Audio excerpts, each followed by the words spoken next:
Kaget tau dah. Amutang Shirui kamu tak kau, mungkin aku bisa masuk ubah tak kau. Ngau dina si jeje salak perazu kang putih muisi. Just ni mui hum na ibar. Masih je makeup tak mini na, itu tak tak kisah le tahu je. Nupi dan nupi mali ngo, ayah tak tak kisah laka. Kufaza do. Zanaga kedara ka kau, pura cinta ini apa pas na nupi. Serang do ini single gay, couple gay, main nupi tu, do orang ni cinta biri ni apa kau.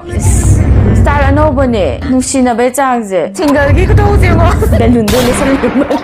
Aha ma ta da myam ko rum jari. Ai gi ming sana Haobijam ngasi so myam gi da ma ta nungai ba funny video myam apur la e ba ko. Jo ji ka relatable ba funny video ma ta ne myam pun ni mina ji nungai ka ni khali. Adu ai gi channel ama sle channel du gi maming na Sanathoibi Haobijam blog ko e ba ko. Myam na ai ji no ma gi ka dai taw ha in detail loi na ma blog ta hap jai bai koi chappa khotpa chaba thakpa gym jatpa. Ado myam na ai bu nu shi bi na subscribe to sham video mo link to description thap charange. Myam chang subscribe to sham video mo. Ado dinga si video se hawra se.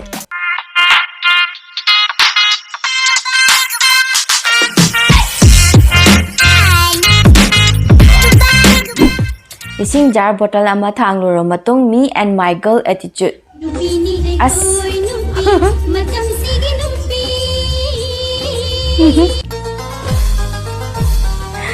Ising jar bottle ama thang luro matung na nebo ko. Yam kan ba sa ba do nupi kai gi. Ai zu mangai ko ngasi no ma se ka ha tare khoi da na taw ga da ba tha ba ai na kha taw thora ba khoi da de gi he na kan ba ne na sa do je bicep ko thar ga ko ai bicep ji chaw dra ka na ka ne aske bi to mi na se ka yin ta jina new Allah da ikai ko ko ai ma ikai ra chien gri nu pa se kan Elastic yau da ba set pagi ze mimam bumang nai da na chung ba ya di ji ne ji ki do thauri chong jari ba ni bo ko thauri du da ma gi do yau ga ba le dum taw ba da ko next ka bi mi na se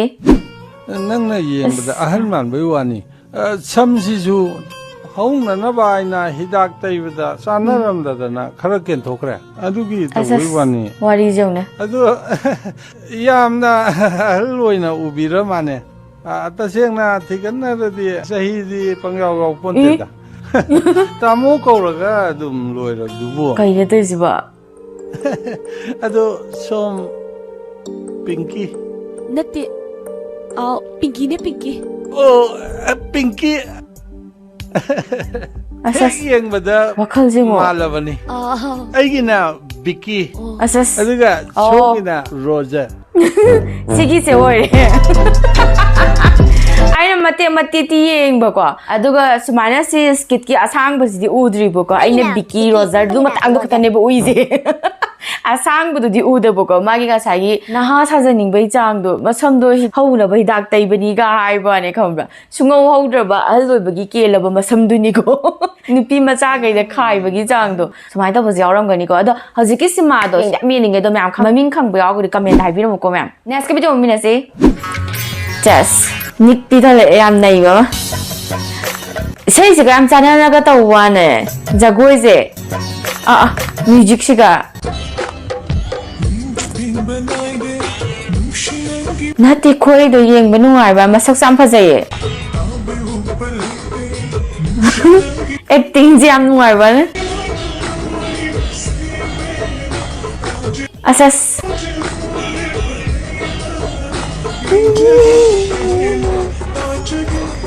phajana taw ba jagoi se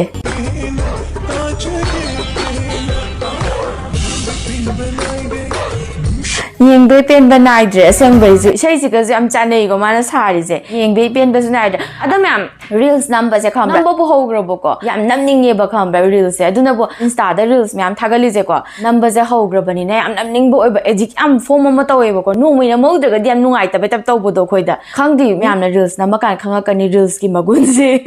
number mi ta na kang ni edit form taw bo je kai no ma ji ki di is khangau da ba ne famina he me am do gyan ta hau da ban kai doi no na ko break pha ba da ne ba ko mana chance kholo do nu pi du da mayai phama ga chance lo san ba ni pi do gyan ga ngau ba ni pi do next ka bi do mi na se is Fiisina kidodona ma yam phajai ni design ga je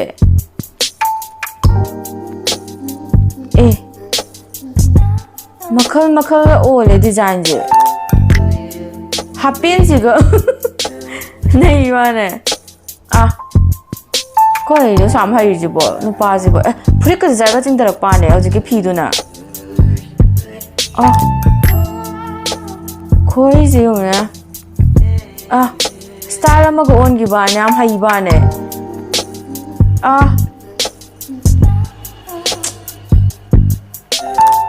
nati asas aroi bagi nai ba na hojiki do mathang style amam go on ba phi du na ko dress to ado amta jo hanjan da ban dress to mana ba makhal ni tawre dress me am da nga ta ngaw ban video je ubada adu ke mati ki hai ba mi je lai ko next ke video mi na si imu noi gi nupi de yanana ba mon mamangum balum sana na gi sana to bu je ayo phajaba lege na has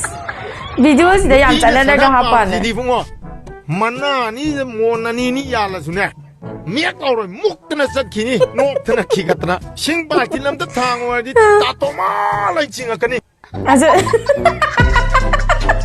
yam chana na ga ha pa ne go video da sana a wo chin ba du da ne bo ni yo dio a cha ri che man ba ne tawri do next ke video mi na se kaina thang macha pai puthore ne hospital la acting je bottle ligli thugai ka ligli bottle thugai kan da ko kai myaram da ba ne makhok to khata ngai ram bagi ne upai ta bagi khudo ba si ma di self defense to ge to bu ne bu ko kai myaram da bu ne ba khudo oina si re ga lo san gi ba ne masi je makeup tamine na ang ida tap tai ke sale tawri jo nam ne yeah pra nu pi on thok ki do ra ha ba amma si ji ne asas hai acting ga jengo hanga tawi manau pa se tatai ke salaka nupi ma le ngo aya angang je phajari masak ka je kira ka da isis no pa ga je ya ton ga ur no pa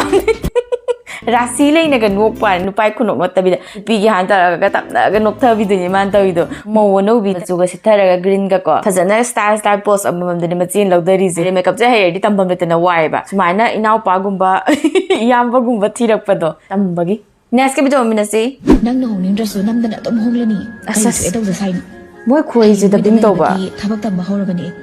acting je tha dong ni hai tulsi ma khong da thok la ga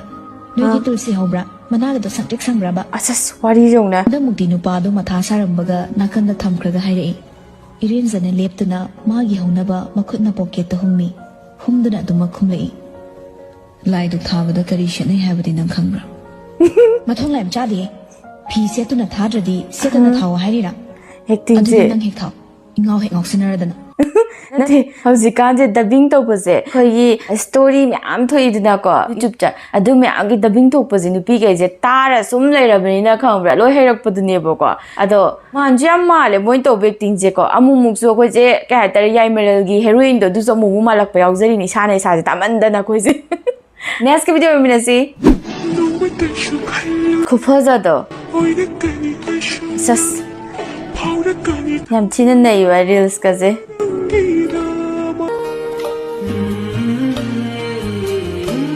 Phajana ga kedara ga ko reels mate amaga number de yeng basu nuai picture mani ko myam next ke video mi na si happy rose day ke da na Phajana phu gre ko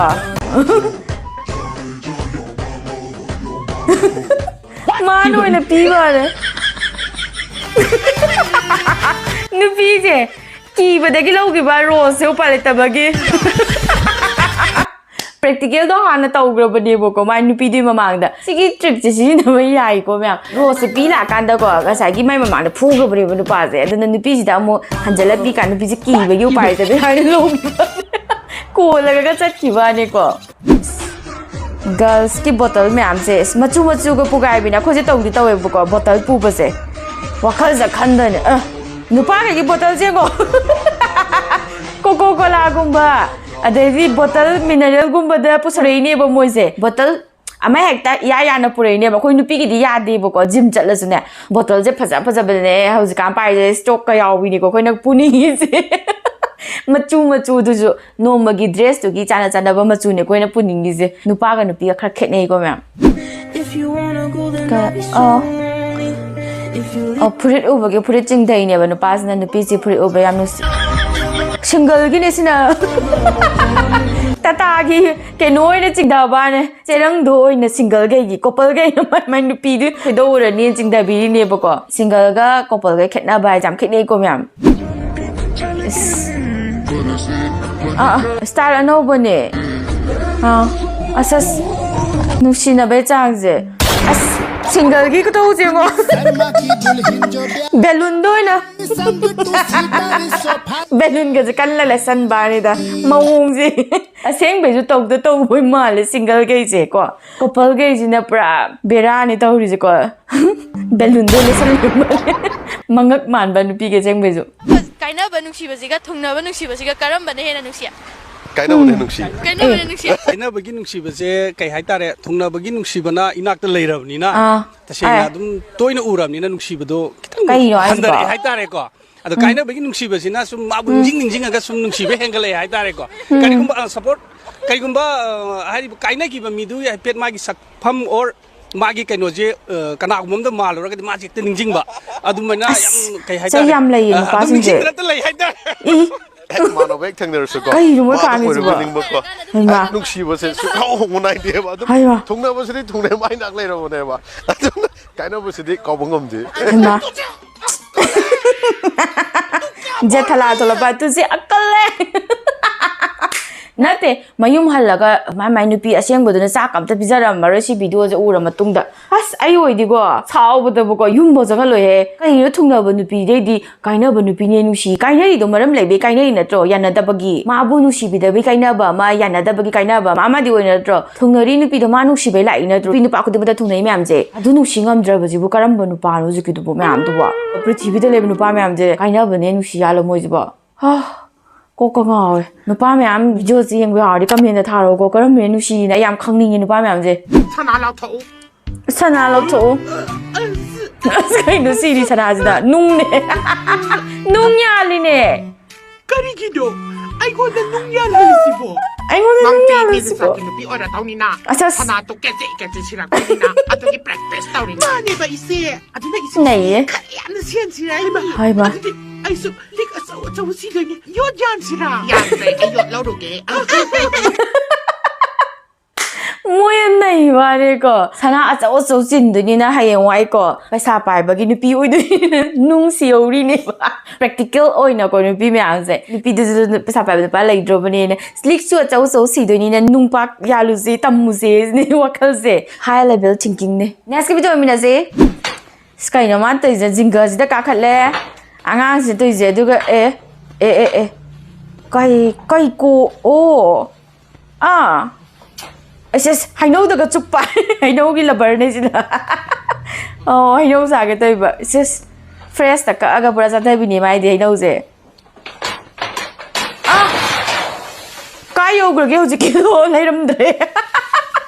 ꯀꯥꯈꯠꯂꯛꯄꯗ ꯈꯪꯉꯤꯅꯦꯕ ꯇꯨꯕꯝꯅꯦꯅ ꯈꯔꯇꯁꯨ ꯃꯐꯝ ꯆꯥꯅ ꯐꯝꯃꯒ ꯐꯖꯅ ꯆꯥ ꯌꯥꯏꯕꯀꯣ ꯆꯥꯅꯕ ꯍꯣꯠꯅꯕꯗ ꯇꯥꯈ꯭ꯔꯕꯅꯤꯅꯦ ꯑꯉꯥꯡꯁꯦ ꯃꯤꯒꯤ ꯍꯩꯅꯧꯁꯦ ꯍꯦꯛꯅꯕ ꯍꯣꯠꯅꯕꯗ ꯁꯨꯃꯥꯏꯅ ꯇꯧꯕ ꯀꯌꯥ ꯑꯃꯁꯨ ꯌꯥꯎꯔꯤꯕꯅꯤ ꯑꯩꯈꯣꯏꯁꯦ ꯅꯦꯛꯁꯀꯤ ꯚꯤꯗꯤꯑꯣ ꯑꯣꯏꯃꯤꯟꯅꯁꯤ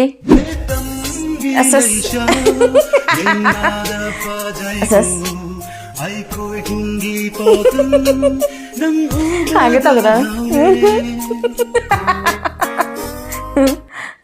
ꯃꯣꯏꯁꯦ ꯑꯁꯦꯡꯕꯩꯁꯦꯀꯣ ꯇꯝꯗ ꯂꯥꯛꯃꯟꯗꯗꯅ ꯑꯩꯈꯣꯏꯒꯤ ꯐꯖꯕ ꯃꯌꯥꯝꯁꯦ ꯎꯗꯗꯅ ꯉꯥꯎꯔꯝꯗꯣꯏ ꯄꯣꯠꯅꯤ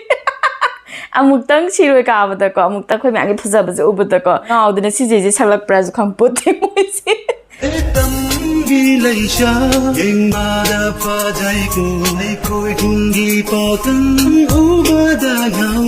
ꯐꯅꯤ ꯑꯣꯏꯅ ꯁꯨꯝ ꯅꯣꯛꯁꯦꯅ ꯇꯧꯕꯅꯤꯀꯣ ꯃꯌꯥꯝ ꯚꯤꯗꯤꯑꯣꯁꯦ ꯃꯌꯥꯝ ꯑꯔꯣꯏꯕꯒꯤ ꯚꯤꯗꯤꯑꯣꯁꯤꯗꯤꯕꯀꯣ ꯍꯧꯖꯤꯛꯀꯥꯟ ꯌꯥꯝ ꯀꯟꯅ ꯇ꯭ꯔꯦꯟꯗꯤꯡ ꯆꯠꯂꯤꯕ ꯔꯤꯜꯁ ꯑꯃ ꯑꯣꯏꯗꯣꯏꯅꯦꯕꯀꯣ ꯔꯤꯜꯁꯁꯦ ꯅꯨꯄꯤꯅ ꯅꯝꯅꯗꯤ ꯁꯥꯕ ꯎꯏꯕꯀꯣ ꯑꯗꯨꯒꯤ ꯚꯤꯗꯤꯑꯣꯁꯤꯅꯗꯤ ꯇꯣꯞꯄ ꯑꯣꯏꯗꯣꯏꯅꯦꯕꯀꯣ ꯅꯨꯄꯤꯒꯁꯨ ꯃꯥꯟꯅꯔꯣꯏꯗꯣꯏꯅꯤ ꯃꯣꯏꯒꯤ ꯋꯥꯈꯜꯗ ꯄꯨꯊꯣꯛꯇꯣꯏꯅꯦꯕ ꯑꯗ ꯀꯩ ꯔꯤल्ꯁꯅꯣ ꯍꯥꯏꯕꯗꯣ ꯌꯦꯡꯃꯤꯟꯅꯁꯤ ꯄ꯭ꯂꯦ ꯇꯧꯔꯛꯑꯒꯦ This is moya na ye. Amta mana da ba ne sa ko se. Berani mo hum na nei ba. Asa kai ro mo te is tegi ka ta gi ba. Moi thok ba ma sa na amana tegi to da ma pham ga tegi ka to ga. Asa ga ba soi nam da ya de ba reels se ka bra ma'am nga sai de hai du ne ko reels nam ba missing the addict o chu ra ba ne ba adana trending ama thola pa da nam da ba ya de si ne ba hai zo ite ju nam da ba ya de ai zu nam da na nam ma ga loi ra ga editing to ra thaga to ri mya chat ba na ba da ko nam ning ba ne na nam ga re ba ko nga si se ma'am nga sai gi aina sima ma hai gi ba do karam ba sima no hai ba do comment thabi ra mu ko mamang gi video da sima ma ina hai gi da na ko ai ngau de na thari ba du yeng e ba sima da nu ngai ba ma'am asi ju thabi ra mu ko ma'am adu de nga si gi video je ma ta lo sen jare ge ma'am bu hanna hanna kurum jari